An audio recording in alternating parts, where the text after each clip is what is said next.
Taip, čia mano robotukas. Vyriukas čia toks. Tikomukas. Tikomukas. Šveičia grindis. Šiaip jie labai tikrai šaunus. Nekainuoja ne 200 eurų. Įpili skysčio. Nustatai planelius, kur jiem reikia dirbti. Čia buvo dabar nustatyta taip, kad tam tikrą vietą valyti.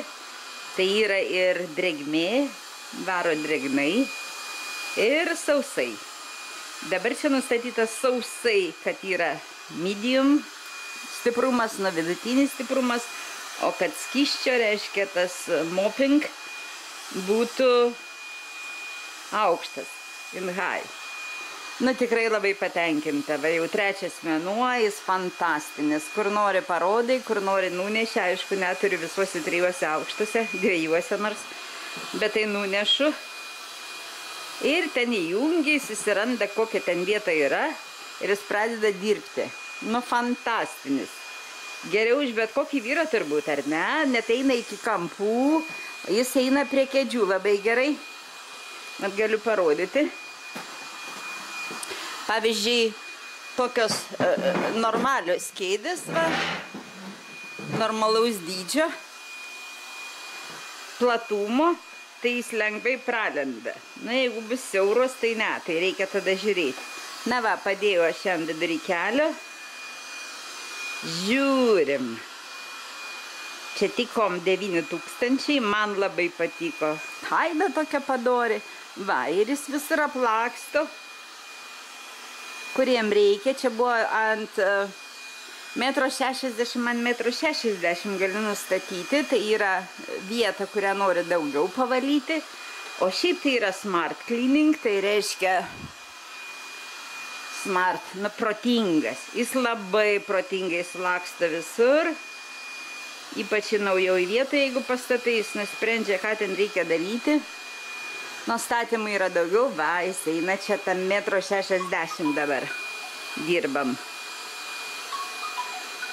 Telefonas. Na va, žiūrit. Na, pabaigim stebėti. Telefonas. Va. Jisai nusprendė, kad po to dėmės valymo ir nereikia daugiau, ir tikrai nereikia. Bet jeigu nori, tai sustabdot prieš tai ir paleidžiat vėl smart cleaning arba vėl kažkokią vietą. Na, žiūrėkim. Man patiko. Dieve, už tokias kainas. Anksčiau labai daug kainuodavo, o jisai labai šaunuolis. Tai nunešu į mamos miegamojo, nusinešu į 2 aukštą. Nu, laiptais jis dar nelabai užlips, nebent ten kažkokį protinguolį. Tarp kitko, šitas nekrenta nuo laiptų. Yra sustabdymai įvairūs. Tai va, žiūrim, ieškais vargšas. Aš buvau pakeitus tą vietą sėdimą jo. Vis dėlto reikia ištraukti tą, kur yra skystis ten viduj. Man va grindis, medinės.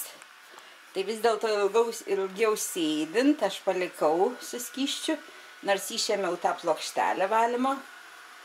Tai vis dėlto drėgmės truputį paliko. Tada aš nebuvau nuėmus tos visos drėgmės, reiškia tos šluostės, kurie eina. Va, tai jis ir krausis. Bet kadangi ta šluostė buvo ant žemės, tai va, kaip matot, pas man liko dėmė. Aš nepagalvojau išimti tikrai, o dabar aš išimsiu viską.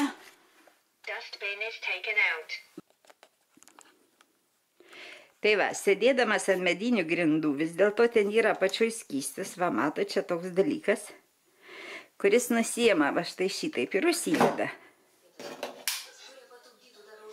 Tai va, tai šitas reiškia, tai va, tą ištraukus, yra štai toks dalykas. Čia yra, kur pylėsi skystį, štai čia. Va. Pripiliam skysčio. Tai aš jį palikau su viskuo ir netgi lašas buvo skysčio, tai va, kaip matote. Tai čia vienintelė tokia problema turbūt, bet čia natūraliai.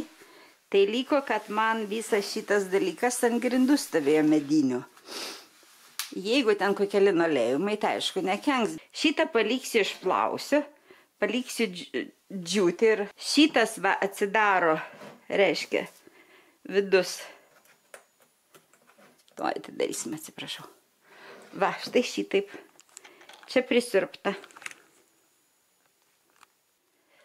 Tai iš praktikos dabar aš jį išdžiovinsiu. Ir šiaip dabar va išpyliau, matot, kad ten nebūtų jokio vandens.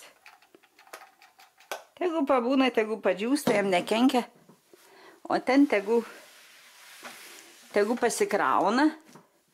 Bet dabar nenoriu dėti, nes tikrai ant grindų lieka to skysčio šiek tiek. Ir va, matai, atrodo pilščiau, bet vis tiek yra. Tai va, dulkės išvalėme. Dulkės įsivalai, yra šepetėlė arba tiesiog išbraukėsi ko nors, va. Ir viskas, čia jau tokių didelių dalykų nereikia ir tikrai patogiai įsideda. Va, uždarom šitaip ir įkišam. Tai va, tai aš įkišiu dabar be jokių tų rankšluostėlių šlapių ir panašiai. Va, jis pasakė, kas įvyko, kad jau viskas instaliuota ir jis dabar krausis. Na štai aš jį išploviau iš abiejų pusių, paprasčiausiai po kranu ir padėsiu jį dabar džiūti, tegu džiūsta. Tai čia ir viskas. Na, o čia kraunas ir tiesiog stebėsiu, ar vėl dar koks lašas neiškris.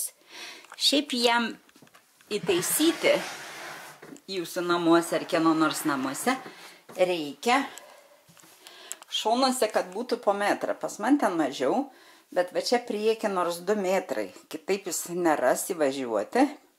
Tai va vienintelis toks reikalavimas. Man to patiko jis, kad jis pareina tarp tų standartinių kėdžių praslysti ir pravažiuoja. Tai va, tikom 9000. O šiaip, tai kai jis normaliai stovi, tai aš čia kėdžių užstumų nėra, čia tiek tos vietos pas mane. Apačioj, kad galėčiau ten po 2 metrus leisti į visas puses, tai va.